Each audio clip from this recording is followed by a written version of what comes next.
Scars are not shame, they're sacred ground, proof that healing can still be found. We don't hide our wounds here, we tend. We teach what it means for broken to bend. This is beauty in ashes, and you're not alone. Here we turn silence into a home. Each tear becomes a drop of truth. Each truth becomes a sacred root.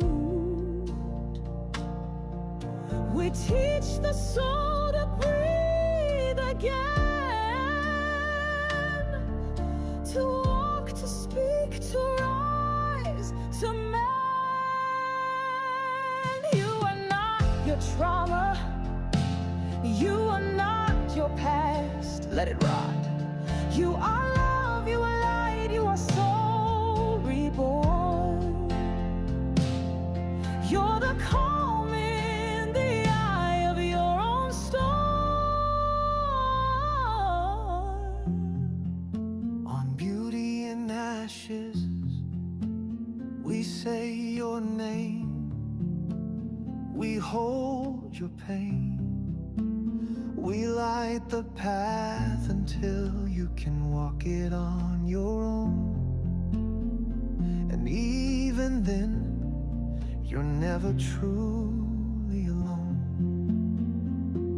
Beauty in ashes, freedom and truth, healing for elders, healing for youth. This is our platform, our prayer, our stage. This is our reckoning, our sacred light. This is the song of hearts restored. This is the space we all move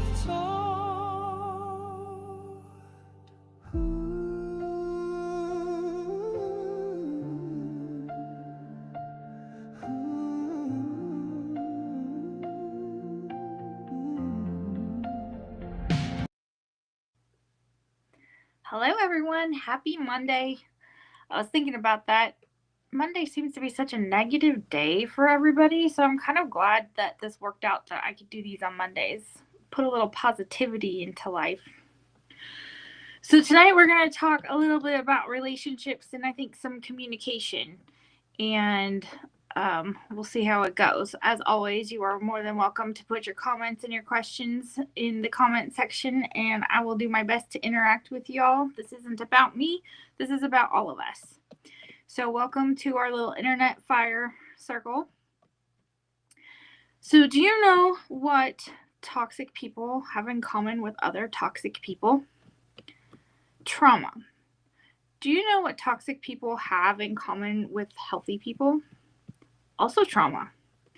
Trauma is a universal human experience, and it's something that none of us are going to get out of life without experiencing. Hello, Debbie. And so what is the difference? If we all experience trauma, what is the difference between a toxic person and a healthy person? Well, most of the time, if not all of the time, a toxic person is somebody who is not taking the time to address their trauma and to work through it and to overcome it and to heal from it.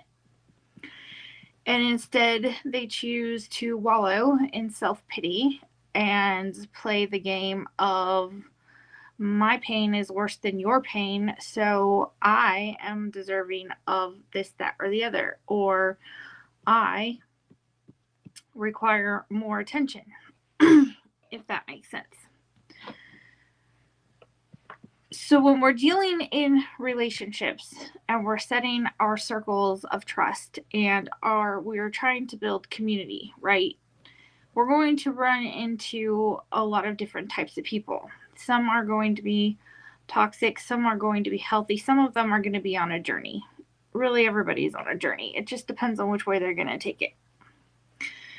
So when we're dealing with relationships and interpersonal communications, and we're trying to build these communities, how do we overcome this universal trauma situation, right? It can be a little bit difficult, especially if somebody is not willing to do the work to heal. I think that it is important to recognize the difference between somebody who wants to heal and is trying and is working towards that, and somebody who just has no interest at all. So I've noticed that there is a big pattern that I'm seeing, especially in our little CPS trauma community, is it seems like there is a lot of situations where somebody uses their pain and trauma as an excuse to weaponize the system against somebody else. Usually a parent against a parent, but not always. Sometimes it's a grandparent, sometimes it's a sibling, sometimes it's somebody even more remote. And this whole situation where you're faced with somebody who is just not willing to address that and is willing to use it as a motivation to hurt other people, and that's just not okay.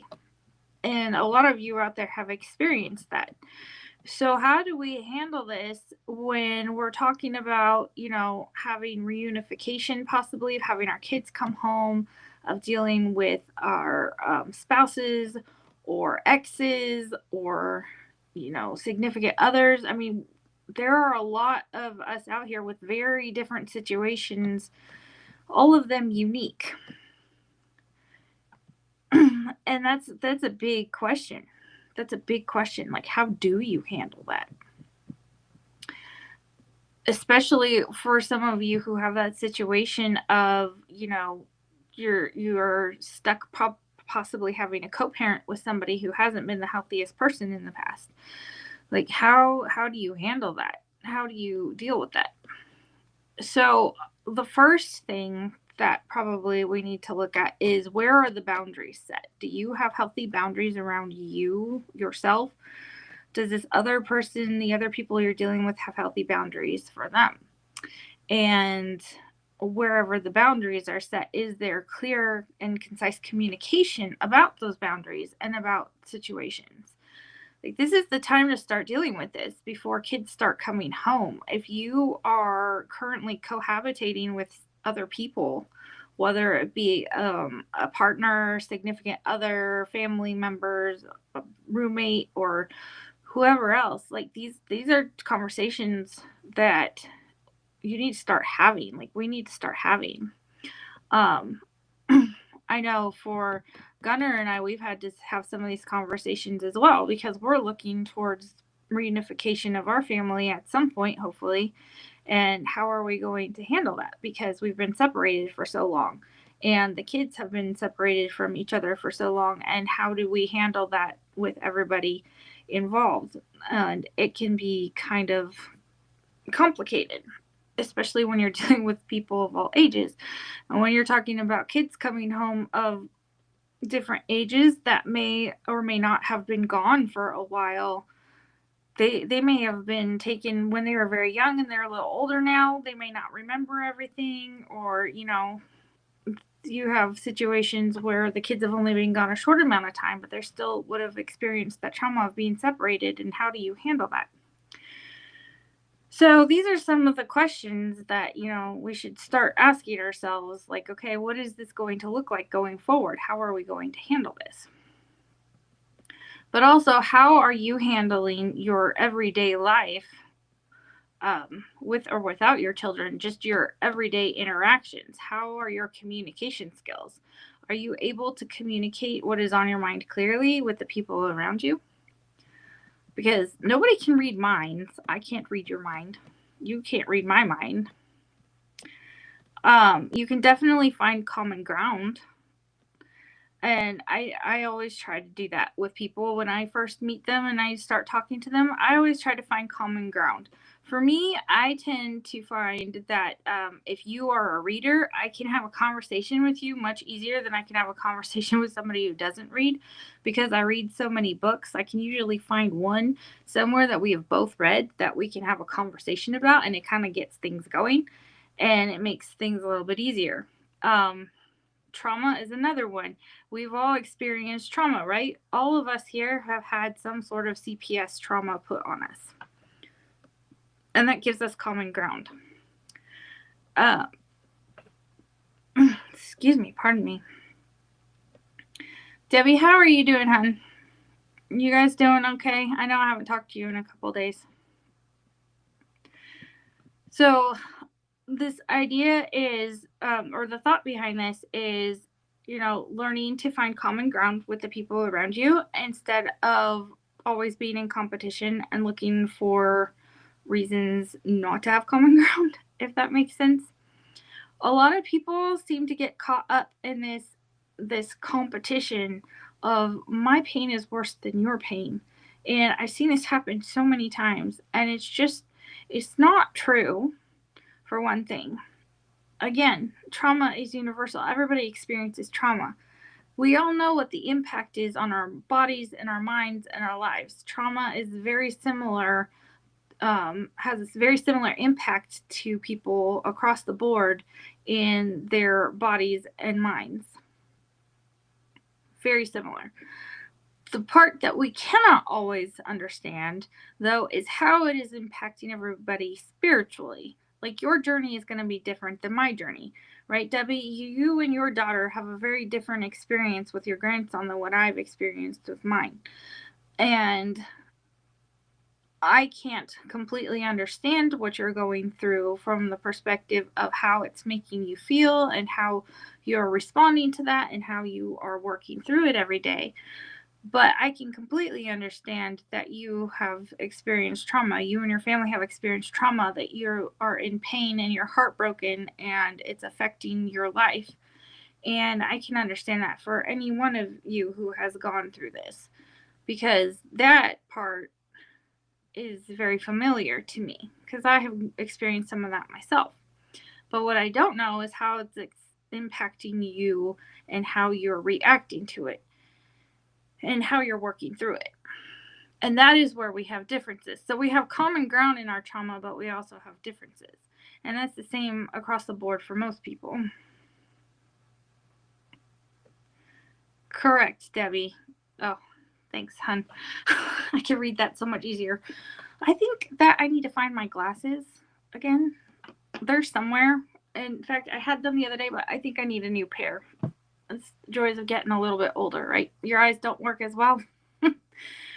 So, correct, Debbie. Yes. You don't know what I'm going through because you cannot walk in my shoes. Correct. That's exactly what I'm saying. Oh, I know. I think the kids brought them in, hun. And I don't know where they put them. Yes, classic mommy. The Body Keeps the Score. That is a fantastic book. I have it next to my bed. I really recommend anybody to read it. You can get a lot out of it. Yeah, spiritually on pause. So numbing, that feeling of numbness and just not being able to focus or to what's the word? Not being able to function. That's very common with trauma. And when you have your kids torn from you like that, I mean, that's severe trauma on a parent, especially a mom. It's hard to function and it's hard to think, and yeah, you kind of go on pause, like, I don't even know what to do with this. There may be residual anger, there may be frustration, there may be just pain, and that's totally normal and completely acceptable. And again, that's something that people can understand from that perspective, from like the scientific impact on your brain and your body. Yeah. but we might not understand what exactly is going through your mind every single day and how you are reacting specifically to it, because you're a different person from me. But we have common ground in the fact that we have both experienced trauma. So that is where, like, when, especially if you're dealing with somebody, other people in your household and stuff, like, it's a good idea to sit them down and say, okay, we've experienced this together, maybe, possibly for some of you, and we understand that this is impacting us, but how is it impacting you specifically? Like, what are you feeling? What are you thinking? Like, what is it that you see moving forward that needs to be done? Say hi to Darren for me. Let him know that UK children's services are getting worse, and hope you all get justice from the corruption that are all CPS. Yeah, Durham Justice. Durham Justice says hi. I think he's in the back room, but if not, we'll pass the message along. Yes, I've been seeing a lot about UK children's services. You guys are rough over there. Unfortunately, I think the CPS system we've kind of discovered is actually a bigger system than what people realize, and we've found international connections. So this may actually be bigger than what we even realized, but I don't know too much about that myself. Purple Pros, hi, welcome. You want more exposure. What type of exposure are you looking for? We need to end immunity. Oh, like immunity for caseworkers and such? So our particular case is set to just take the whole system out. We don't need it.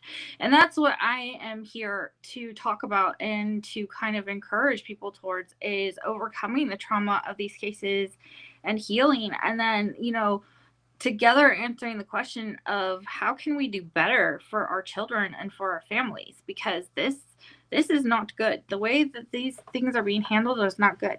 And nobody here, not a single one of us on this team, you will never hear us say that a child should not be protected.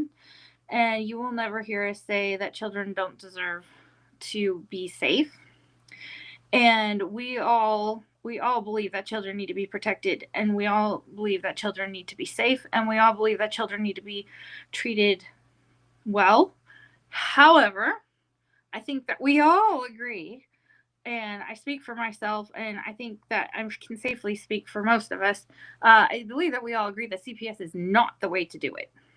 This is not being handled well. Children are not actually being protected, and they are not being put in safe places, and they're not being cared for properly.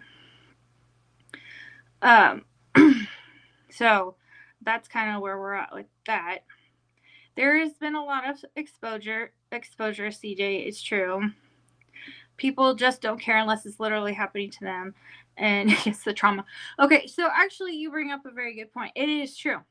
Honestly, I was just saying this to somebody else. I said, we would have never been in this fight if it hadn't happened to us, because I was one of those people. And I can speak to this.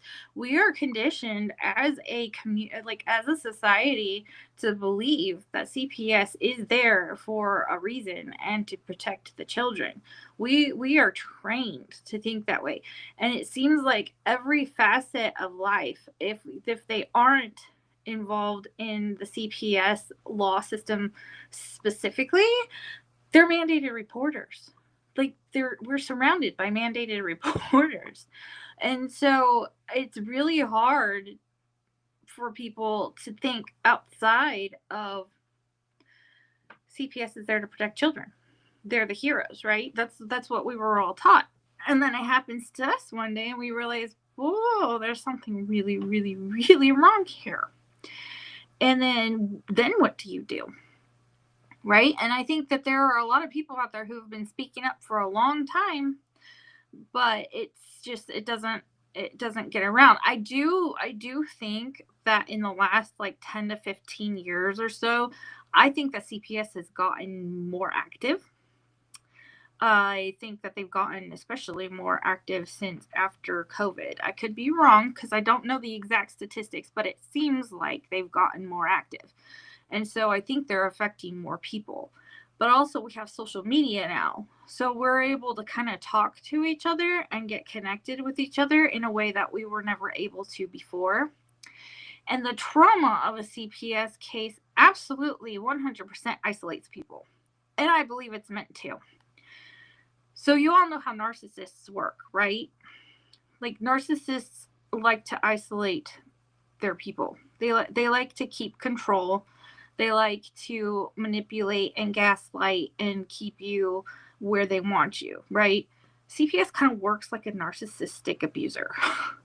Not gonna lie, I noticed this when I was going through it, because they will lie to your face. They will then gaslight you into believing that you're the crazy one and that something is actually wrong with you. They will have you doubting yourself completely. They will use psyop tactics to get a hold of your children and take them from you in lots and lots of ways. So this is like, if you kind of know how a narcissist works, you can kind of see the pattern in the CPS system.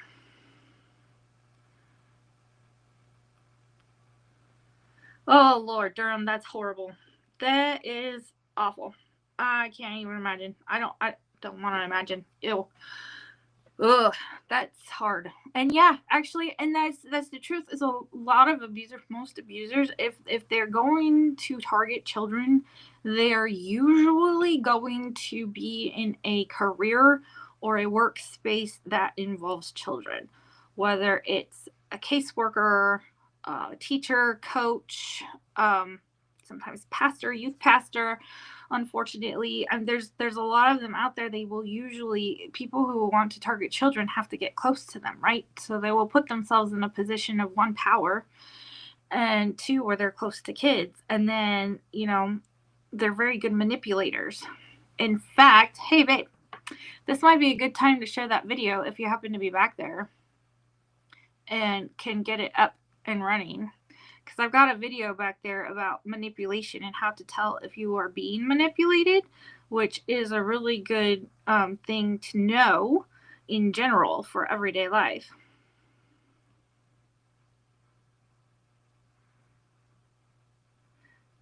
Oh yeah, CJ, unfortunately, a lot of cops involved, lots and lots of the whole system. The whole systems are a mess. The answers are in reading case law. See what wins and what loses. Yeah, case law. We've gone through so much case law. We have a lot of case law. So anyway, but the question I am here to answer, or not really to answer, but to just pose to y'all, is how do we move on from here? How do we overcome the traumas of being through one of these CPS cases? How do we recognize what is toxic and what isn't? How do we help ourselves heal? And how are we going to help our children heal moving forward? And these are not easy questions. They're incredibly complicated because everybody out here has a different experience in this. Everybody out here has had a different situation. And even though the traumas are similar, the situations are very different. Some of you have had children taken. Some of you have gotten your children back. Some of you have had toxic exes use the system against you. Some of you have partners who are with you in this fight. Everybody is in a different place. But the one thing that we do have in common is that we've been through one of these cases and we know that it is toxic and it is a problem. So hold on just a second. Sorry. Okay. So with that, I brought up CPS manipulation, narcissistic manipulation, that sort of thing. So Gunner's got a video ready. So let's go ahead and roll that, babe, please. And thank you.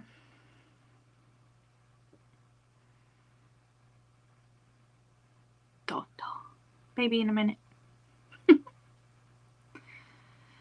Education is, yes. And that's what we're here for, Classic Mommy, is the education. We're here to educate and we're here to be educated. Y'all can teach me things that I didn't think of or wasn't aware of. And I hope that maybe I can teach you all a few things too. And then we kind of work together to further our education in this manner, and I think it's a beautiful thing. There we go. He's there somewhere. Is it working?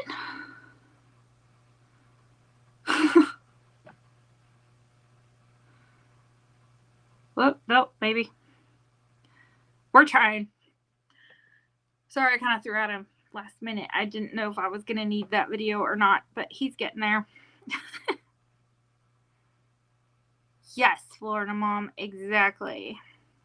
Every case is unique, and we know that we must stop it from ever happening again. That's exactly why we're doing what we're doing, because we do not want to see this happen to another child or another mother or another father ever again. Not this way. This is not it.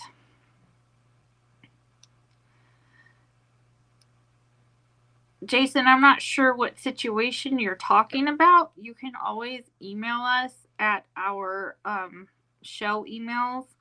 Mine is beautyandashes@yahoo.com, and Gunners is gunningforcps@yahoo.com.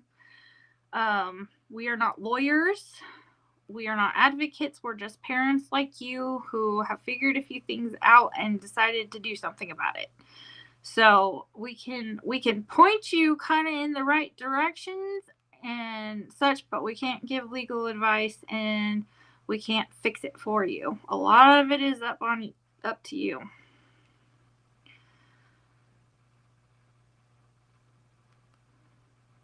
Your kids were taken by the law enforcement staff at the prison you worked at.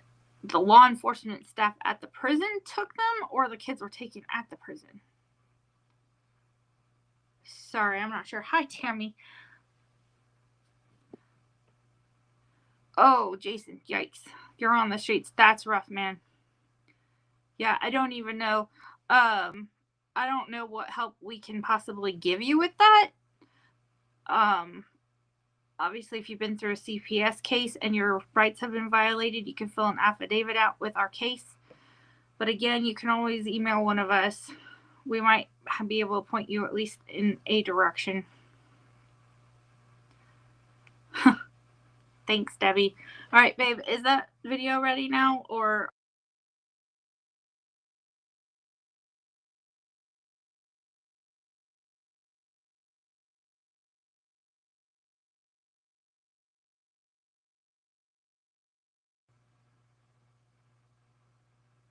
It's okay if it's not going to work. I don't know where we're at with that. Hold on.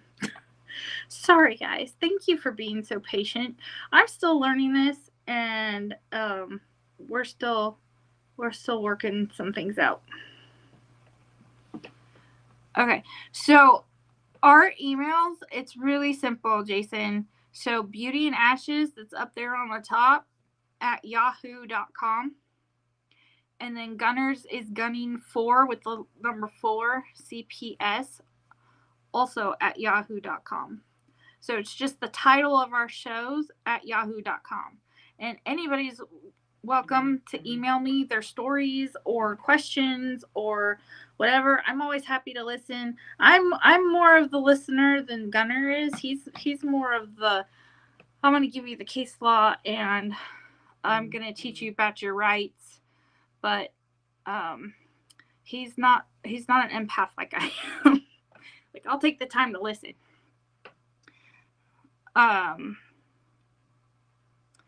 Purple Pros. Okay, yeah, so money is a big thing because this is not a cheap thing, and this is exactly, I mean, it's trafficking. It's trafficking. And do you know, like, all of us combined here, probably, and all the others that we have run into, probably combined, we've probably spent millions of dollars just in the court cases to protect our children or to keep them or to get them back. However it is, like, thousands and thousands upon thousands of dollars. Absolutely.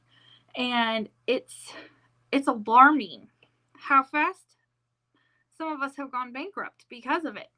Because all because we just want our kids. We just want our kids.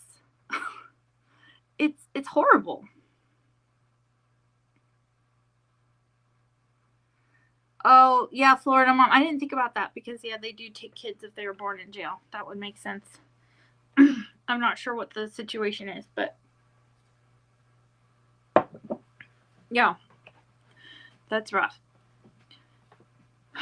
So I don't know. I don't know all of your specific stories. I know a few people have sent me some of their stories, and I try to track. I don't always remember, especially if your name is different on TikTok from YouTube, and sometimes I won't figure out who you are until something pops in my mind, and I go, "Oh, wait, that sounds familiar." Um, that happened to me with Debbie. Debbie has a different name on TikTok, and it took me a while to figure out who she was. Sorry, hon. Um, they said relying on child support was a concern, so they took it. Well, what is that? What is that? I just heard about somebody today who their autistic child was taken, and so was their money.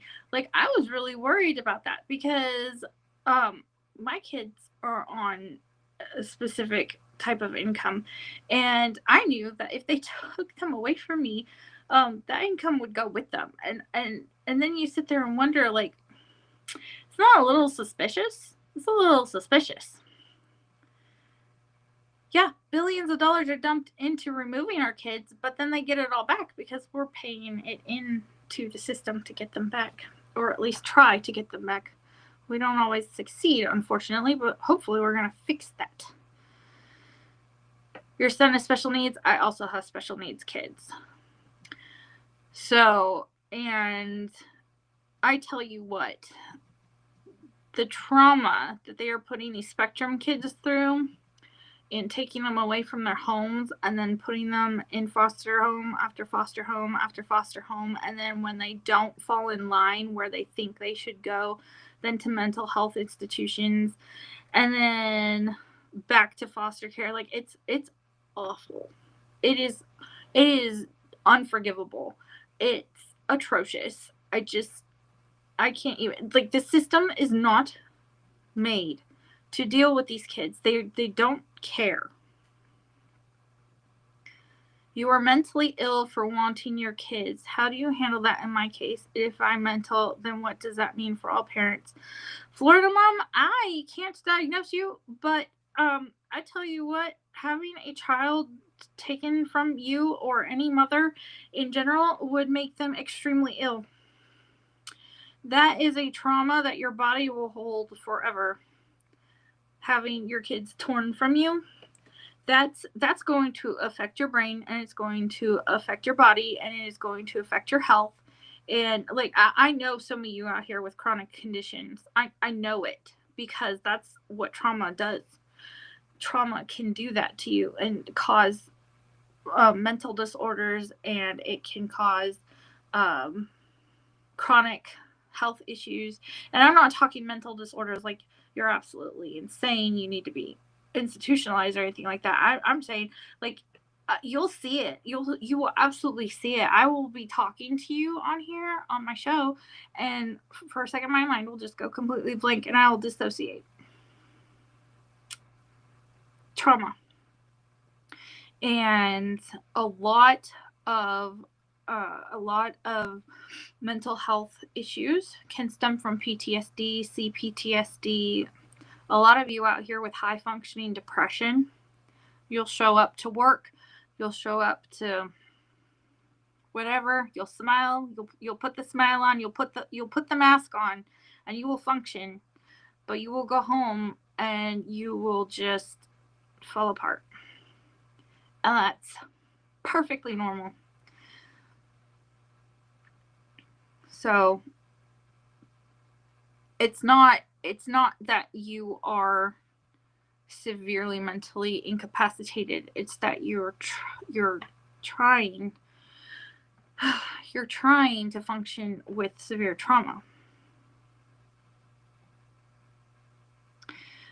Jason, because the attorneys are part of it. I'm sorry, but it's true. They get money from it too.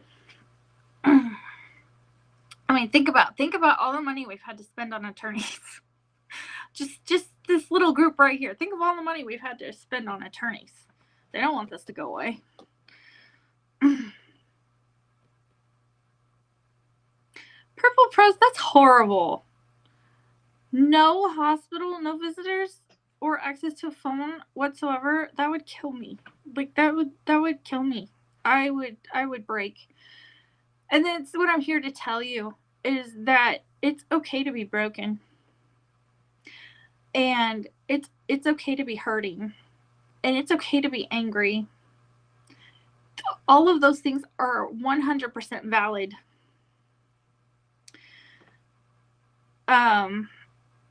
Jason, I think that there are some people out there who, in fact, I know of at least one, who are trying to get their attorney license in order to be able to help.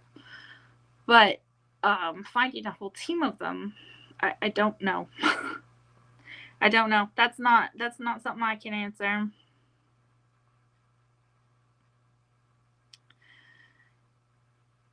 I agree with you, Florida Mom. I mean, that's something that a mental health professional would have to assess.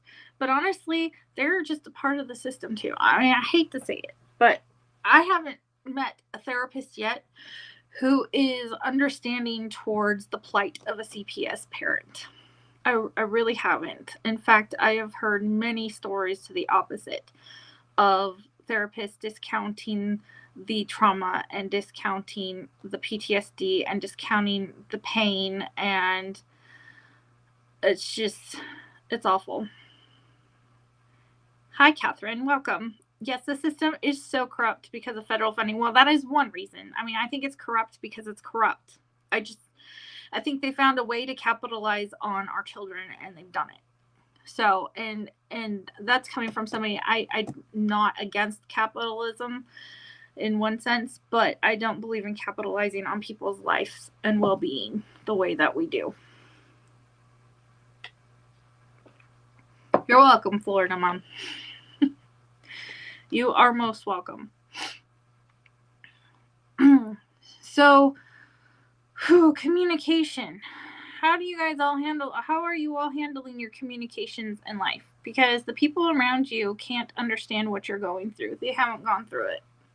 Or if they have a little bit different experience. Are you guys able to share and communicate your experiences and your thoughts and your feelings with the people around you? I know that these cases can be so extremely isolating, and I know that there's a lot of embarrassment and a lot of shame that can go along with it.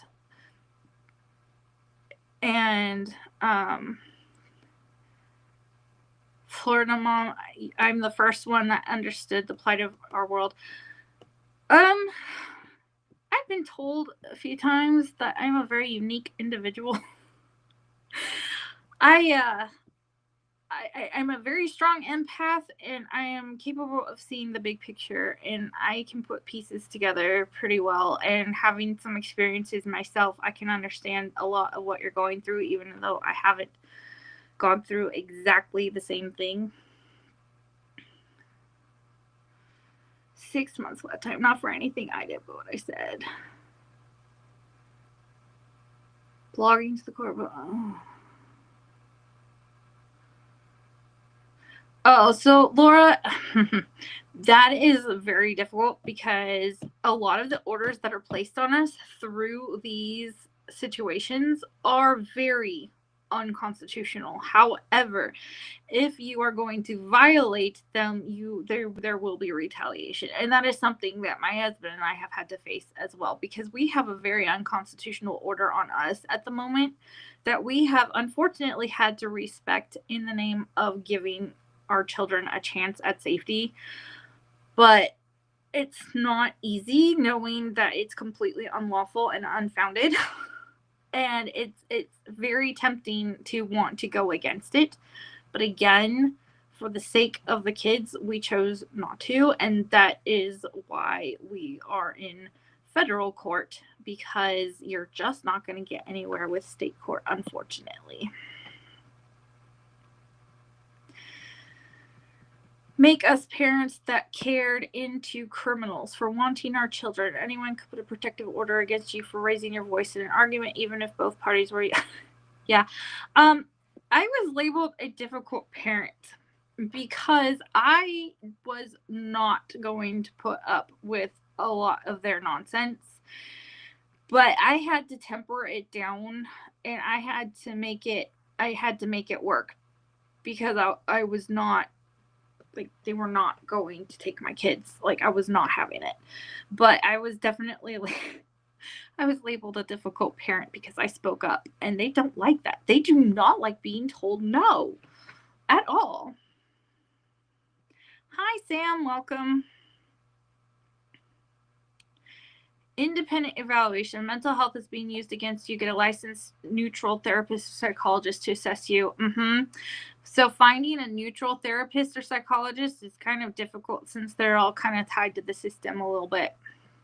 That's been a hard one for people. Now, I will absolutely 100% recommend, if you are having some serious issues, like if you are feeling suicidal at all, if you feel like you just cannot function at all, your depression is too bad, or you're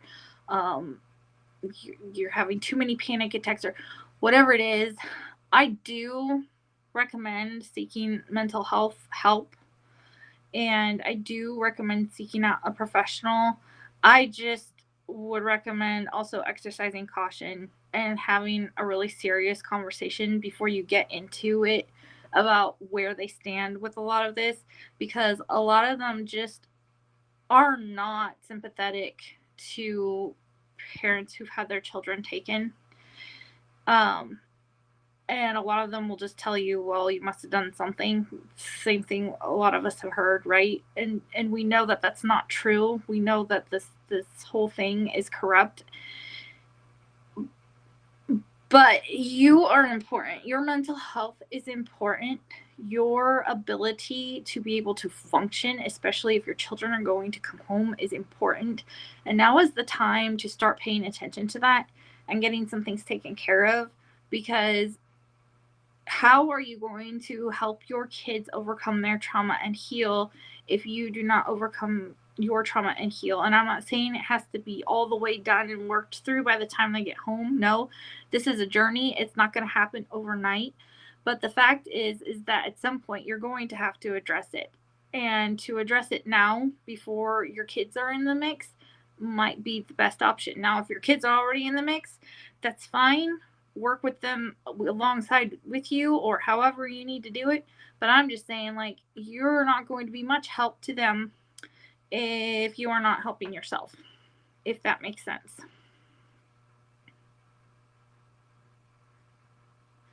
So, Jason, we don't do class action for a reason. So we have a case in federal court over here. I think you're over in the UK, right? So we do have a case in the federal court over here, but we chose not to do class action because class action ties you to a lawyer who has allegiance to the bar. And we just were not going to deal with that. We knew that we weren't going to be able to get done what we needed to get done if we were tied to a lawyer. Florida mom, never give up on your children. Never, ever, ever. Even if they age out of the system and they're angry with you and they never want to see you or whatever, never give up. Never give up. Because someday they're going to turn around and they're going to realize that something isn't right. And I know a lot of you moms and some of you dads out there too, start writing your children letters if you haven't already. Start writing down your thoughts and how much you love them. Start making some videos and tell them about your day, whatever. I know Sam, she's in the comments here somewhere. She does an awesome job of that. And I know that someday her kids are going to see all of her videos and they're going to read her emails and her letters, and they're going to know that they were extremely loved, even if they have some of their own emotions that they're going to need to work through. Like, if you have not started doing that, do it, because that's going to mean so much to them at some point in their life, even if they don't come back to you right away, you know?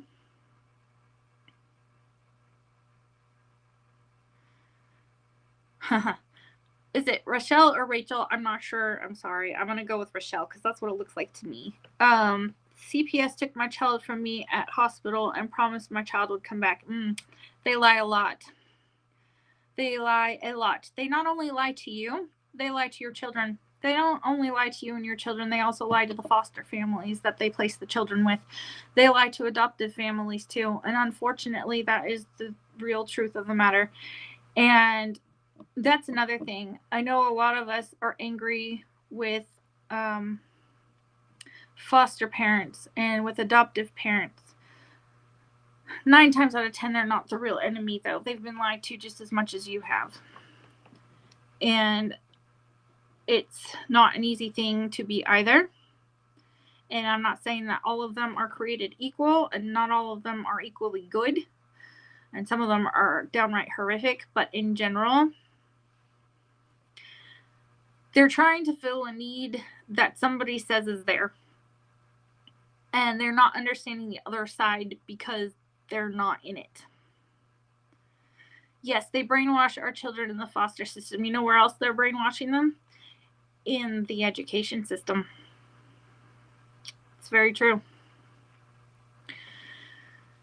Be careful, the cops can use the videos as harassment towards your ex. I don't know why they would be, the videos speaking to your children could be harassment towards your ex. I'm confused. If your ex isn't involved in the video,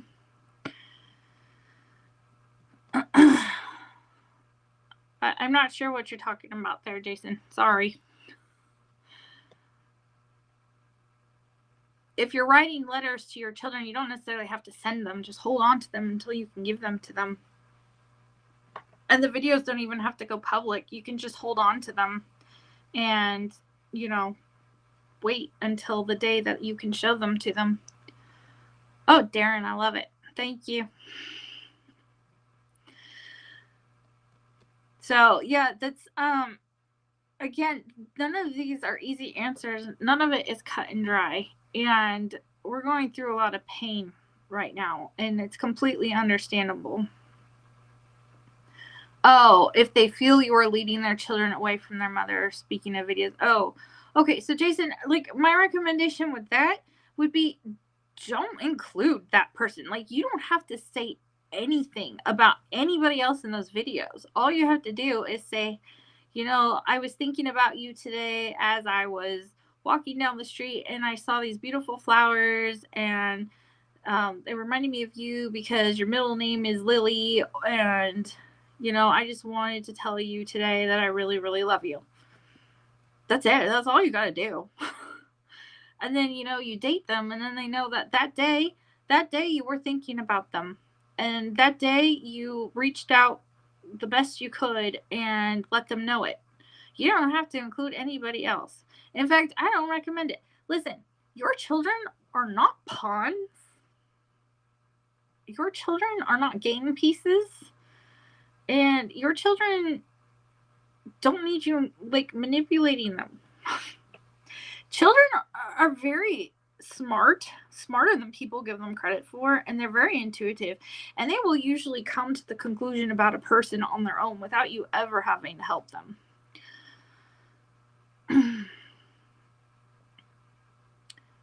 Yeah, Rochelle, they target young, especially young single mothers, for sure.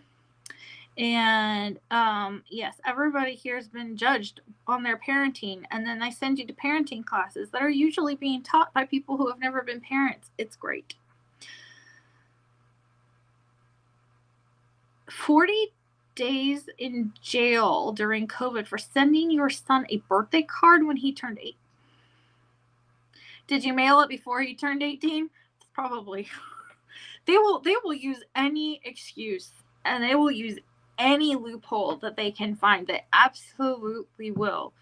So, I don't know how that one came about, but my guess is they found a loophole.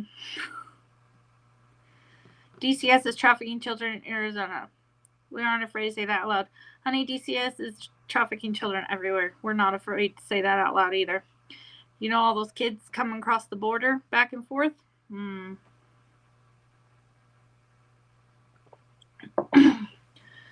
They're sending ours over, and they're bringing others this way.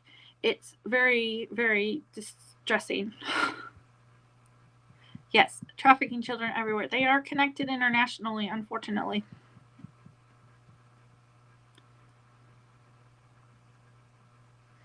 Laura, you're the first one I've heard about, but I have not heard everybody's specific story, so I couldn't really tell you completely. I'm sure that there are probably other parents out there who have been to jail for one thing or another. Um, that one is a new one. Sending him a card for his 18th birthday. They age out at 18. I don't know how you would get jail time for that. The only thing I could possibly think of is if you mailed it before he turned 18, they may use that as a loophole. But the kid's 18. He's an adult now. I mean, I don't know how that worked. I don't know how that one came about.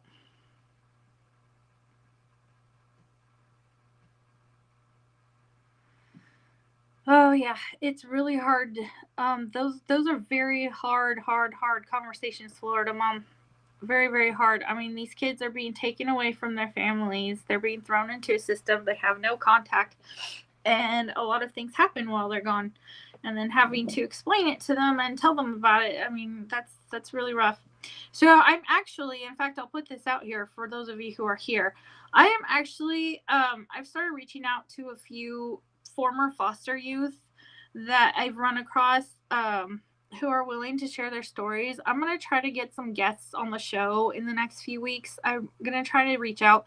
I'd like to get some former foster youth on here for us to kind of give us some of their perspectives on things that might have been or were helpful to them when they were able to be reunited or as they were coming out of the system, because I think that their perspectives are going to be so helpful for us, especially those of you who are looking to have your kids come home soon.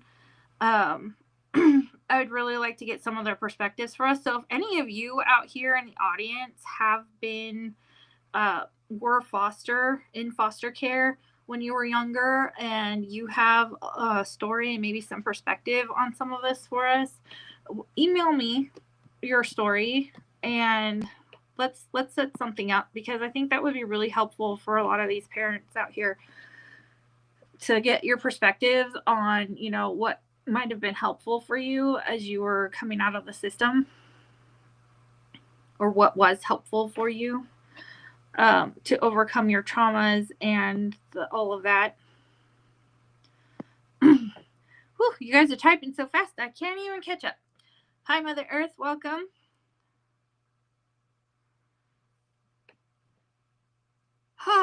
Mother Earth, yes. Unfortunately, I am very, very familiar with that one. A little kid comes up with a story, there's zero evidence, and all of a sudden you're thrown into court. Unfortunately, that is one of the things that happened to us and how we ended up in our situation. Is one of the kids came up with a story or something and there was no evidence, there was nothing to back it up, it didn't even make sense. But again, CPS will use any excuse and any loophole that they can possibly work with, and they will frame a person. They will absolutely frame you.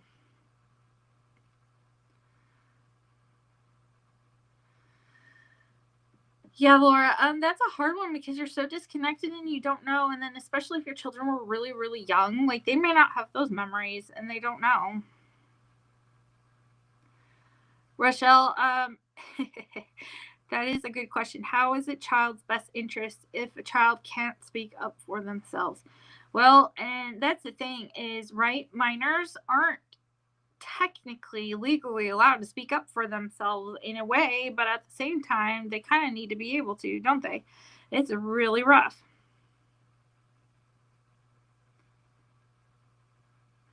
She said, when exiting the system, there's no family, no support, and no hope. Sam, that is very sad. And you know what? I think they do that to them on purpose. I really do. Because, I mean, look at how many parents are on the other side here fighting for their kids because they want their kids back. But then they move these kids around so much. Some of them lose all contact and they don't even know where to begin to start finding their family that may or may not be waiting for them on the other side. And then what do they do? That's got to be so hard.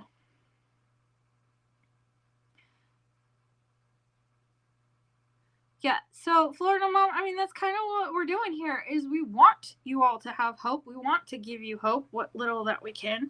And we want to let you all know that you're not alone. I love that you're all here and interacting because I feel like this kind of gives you a safe space where you can share some bits and pieces of your story and know that, hey, I'm not alone in this, and there are other people out here who do understand. And you are validated here, absolutely 100%. Your pain is seen and understood, and um, we know, we know. So, and we know that your children too. I mean, we see their pain as well, even though they might not be with us at the moment. I cannot personally. I cannot wait for the day that I start getting messages from y'all saying that, hey, my kids are home. Like I will literally be shedding tears for every one of you when I start getting those messages. Like I cannot wait for that day. And I cannot wait for the day where we can start having those conversations about, here's here's my kids and we're all going through this and oh my goodness, what do we do? I mean, like, I cannot wait for us to start having those conversations because it means our kids are home. And I truly, truly, truly look forward to that day I start getting those messages from y'all. And I hope you'll send them to me. Yes, please, please, please do. Please do. I don't care if it's on TikTok. I don't care if you pop into my show. I don't care if you email me. I want to know when this starts happening because I am looking forward to it. I will be rejoicing with every one of you. Yes, Sam, it is coming. Yes, we're going to get these kids home. That is the point. That's what we want. And you guys, like, hold on to hope. I know it's hard. I know every day is hard. I know getting out of bed and facing the reality of not having your children with you every day is so hard. But hang in there and keep going. You've got this. The fact that you are here and interacting tells me that you are very strong, that you still love your children, that you're doing everything that you know how to do. And that's amazing. And I'm hoping that more and more and more parents will join us. Affidavit, hun. So go to Gunning for CPS with the letter 4 on Facebook if you can. He's got it pinned to his page. If not, you can always email one of us, and it's just the title of our shows and at yahoo.com. So beautyandashes@yahoo.com.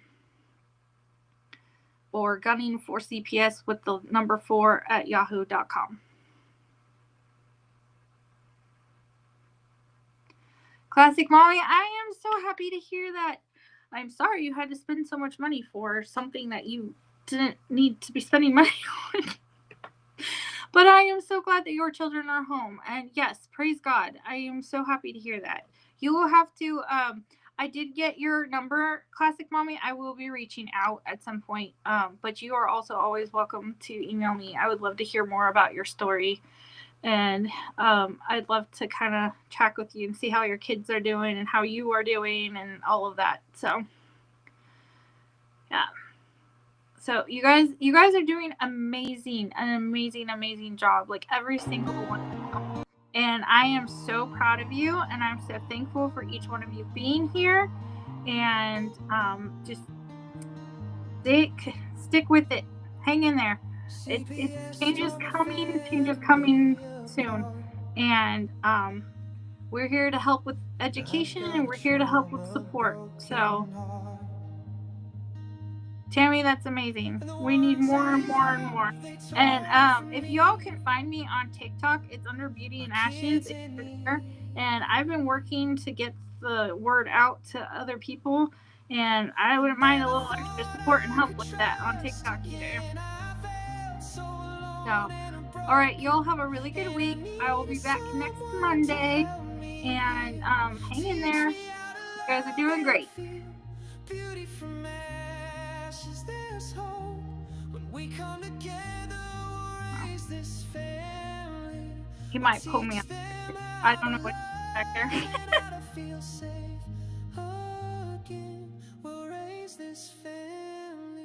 Love you too, Sam. You're welcome. I do the best I can. I don't have all the answers, but I'm definitely here for all of you. The best that I can be, for sure. CPS tore my family apart. Tammy, keep listening. Keep helping. You can fill out an affidavit too, girl, if you have experience or your family. Even if your kids are out and you're out, your rights are violated. You can still put in an affidavit. Rochelle, my TikTok is Beauty and Ashes.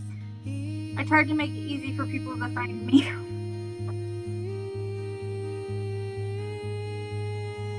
Bye, Sam. Alright, well, you all have a good night. At some point, I think they will pull me off here, but I don't know what they're doing. So, yeah, reach out or email me or, when we come together, we'll raise this family. We'll teach them how to love and how to feel safe.